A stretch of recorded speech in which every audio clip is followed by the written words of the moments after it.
660B professional development is based upon the adult learning theory by Malcolm Knowles. He talks about in that his discussion about how adults learn that self-directed teaching, meaning adults prefer to take control of their learning process and make decisions about what they learn. The experience-based learning, adults have a wealth of knowledge that they bring into the meeting. We want to make sure that we tap in on that knowledge. There's internal motivation. Adults are motivated by the relevance of the learning to their professional or personal lives. So we want to make sure the professional development looks at something that they have to do in their work at the school site. And prior experience. Adults have a significant amount of prior knowledge, and we want to make sure that we're letting them influence each other with what they know. And also the last part of it is they need to know. Adults seek to understand the relevance of what they're learning.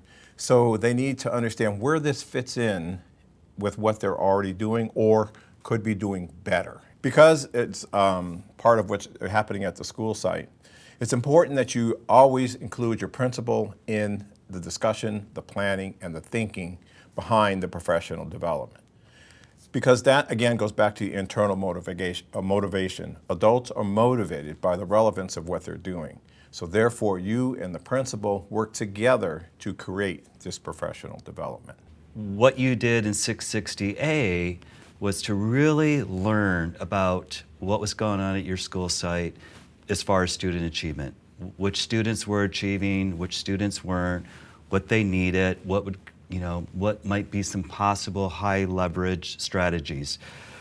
So in doing that, one of the things you had to do was to place yourself in classrooms and ask some questions about what do we notice, what do we wonder.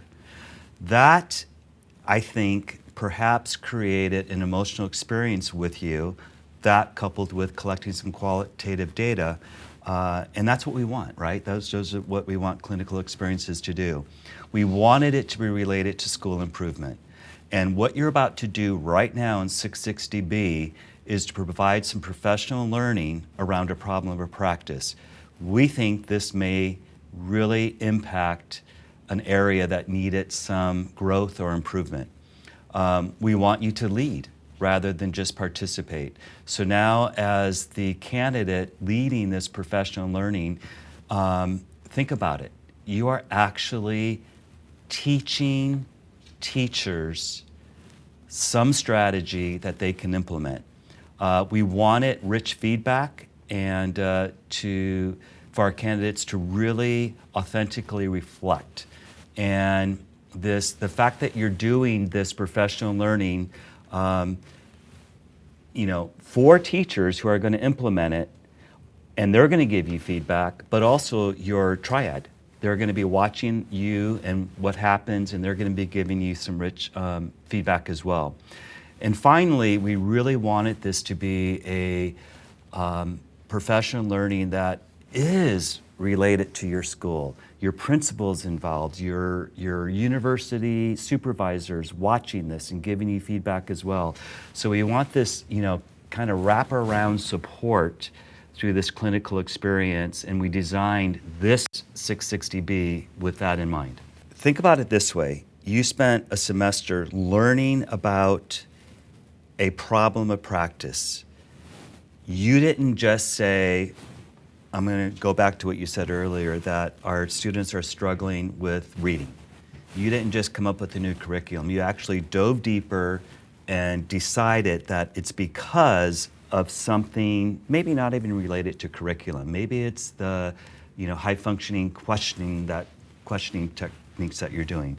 So this problem of practice has now gone through some thinking on your part as a candidate, as a school leader, and you have decided, I think I need my teachers who teach language arts, we need to teach them this strategy. And we think that if we teach them this strategy, it will have impact, hopefully high impact, on this problem of practice that is causing the struggle with reading. So the problem of practice, when you focus on that and you make people aware of that, that's the internal motivation that adults need. They need to understand why are we doing this? Why is this relevant?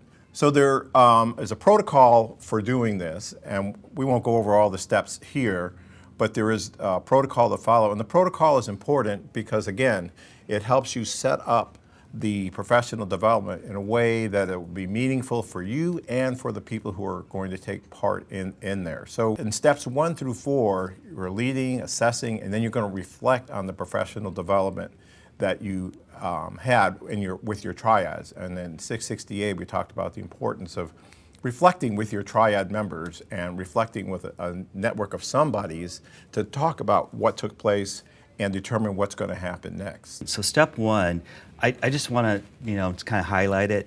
You're spending time first identifying the factors impacting this practice, right? That's happening in the school or in the classroom. You have come to the point of saying, I believe these are the factors. We can call them contributing factors or root causes, but these are the factors impacting how my students are able to learn. And then you've designed some professional learning, some professional development that you think has the most potential to impact it. In conclusion to these steps, one thing that I really want to restate, if we think about step 3, is the candidate is designing this professional development or learning, as we call it, but it must be evidence-based. And so when we look at the steps, step 1 and in relation to adult learning theory, step 1 is important because it's the internal it's the internal motivation. It's like the 3rd time I've talked about that, and I understand that. But you have to get your audience motivated to want to take part in what you're doing, number 1, and attend it, but number 2, to apply it. So step 1 is important because, again, it talks about what's the motivation, what's the relevance of this work. Well, in step 1, you have to talk about the factors through your learning walk that made you even think this is an issue. The second thing you're going to provide them is quantitative data that says, this is what the data tells us. And this is usually the data that they all look at. So, so you're giving them a chance to look at it from the perspective that you want them to look at it. Then you're going to share with them qualitative data. And that's not always data that the staff looks at. Qualitative data is, what do the kids say? What do the teachers say? What do the curriculum leaders say on the campus about what this problem of practice is? So that's good information that you don't always get when you're looking at data. And then it makes for you a clear rationale, to go back to what David is saying. I researched some strategies, and I think this is the strategy that's going to help us succeed. Step 2 is important because it's need to know. Adults seek to understand the relevance of what they're learning. So you're clearly communicating that you have identified what you feel is the best strategy for this. Not only that, but I'm going to show you how to use it. And then step 3 is prior experience. Supports prior experience. Adults have a significant amount of knowledge that they want to share, but you're giving them the venue in which to share it. So you're going to present this strategy you're going to use, and I know this is not new news to you, but this is a different way of looking at that news. And so that provides that there. Again, that motivates the adult to learn. Later on, at the end, you're going to reflect on the professional development. And it's important that you do the reflection on the professional development, and it's important you do it in triads or a dyad if you only have 2. But it's important to talk about what happened. What went well? What didn't go so well? Because it doesn't always all go so well. What was learned and how is it demonstrated in the professional development? So it's one thing to walk away and go, that went well, but you ask yourself, in the professional development, what did you see that said that it went well? What still needs to be learned? So when you do the professional development, you do your part, they do their part, and you realize, oh wow, they still don't get a piece of it. Or I needed to add a little more to this. So it helps you understand what comes next.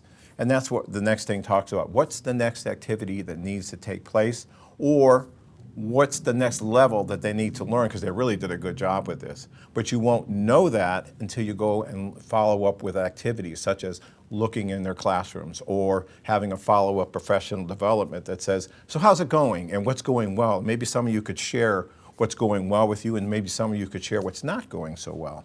And then how will you determine when it's time to move on? So hopefully you're always going to do this with others, and again, we want an authentic experience. So we want you to get used to the idea that even when you do the professional development, you reflect back with someone other than yourself. And so in this case, it's your triad. When you become an administrator, it'll be your administrative team, maybe your curriculum leader, or whoever it is that you're working with. As I said earlier, there's a protocol to follow, and you'll be able to look at that. But in the protocol, there's also rubrics, because like students, adults want to know, how am I doing it right? So there's rubrics that you can look at and review as you're planning and so forth. But I want to take a minute just to talk about some professional development issues that come up as you're planning your professional development. One is trying to do too much in 45 minutes. The assignment is 45, we're saying that your professional development should be about 45 minutes.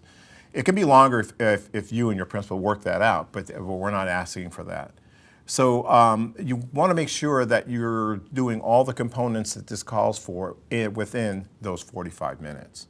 Trying to have folks learn more than one strategy in 45 minutes is really hard, because we're asking you to not only give the data, but we're asking you to share the strategies, then we're asking you to give time to try the strategies, then we're asking you to talk about, for them to talk about how they're going to use the strategy. It's really tough to do that with more than one strategy.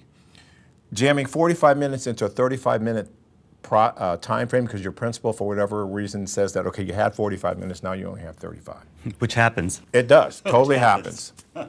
And so what you would plan to do then is the last 10 minutes usually of that professional development is planning how to implement.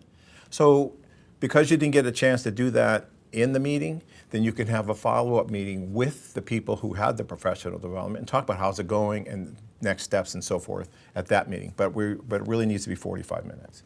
And then being apologetic about holding the PD in the first place. You shouldn't be apologetic for holding the PD in the first place. You're helping your colleagues do a better job at what they're already being asked to do. You're actually giving them a trick of the trade to try and see how their students can succeed better because you've looked at this problem of practice. So it's important for you not to be apologetic, but to be energetic and say, I've got something that's going to help us all. I want to share it with you. We're going to try it in this professional development, and then we're going to try it in the classroom. So there's a lot of planning that's involved with this. And so there's also the planning tools that are provided so that you can do the forethinking, because a lot of this takes forethought before you actually plan out the steps. So there's a tool to do that, and maybe David, you could talk about that tool. Really believe that visible learning is really important, not just for students, but for adults. And so we've given you a tool. It's called the Designing Professional Learning for Clarity. So teacher clarity, whether you're a classroom teacher or the principal, vice principal, teaching your staff strategies or whatever. So it's really designed with kind of three areas. The first is establishing the purpose of your learning. And then what success criteria are you going to look for? And then the third is the components of instruction. So I'm going to spend just a minute. 100% believe that when you are designing professional learning, start with what objectives do I want to accomplish? Oftentimes we skip that step completely and just go into, okay, we're going to do this, we're going to do that, we're going to do this. Well, the thing that you are going to do may or may not fit with the objective that you're trying to accomplish. So start with, what are the objectives I hope to address in this PD? When will I introduce them? When will I reinforce them? When will I remind the teachers? Remember, our objective here was to do this. And so really spend quality time there. And I think if you do that first, it's going to really drive what you decide to do, the tasks, the activities you decide to do within that professional learning. So hopefully this protocol, Designing Professional Learning for Clarity, will be something to help you. It's not required, but we think it maybe something to help you think through designing your professional learning. So we want to thank you for joining us for this discussion, and we want to remind you that the goal of professional development is adult learning theory. And when you looked at the items that we talked about that support adult learning theory, the key thing is motivating people to take part and to actually do. That's the key. When you having them, they're motivated to take part because they know why. Why is always important. And then what you want me to do, so you're showing them what you want you to do. And then you say, now you try it in front of you so you can give them feedback. Those are the strongest professional developments because you're recognizing that the teachers have something to offer. Thanks again for joining us. Thank you.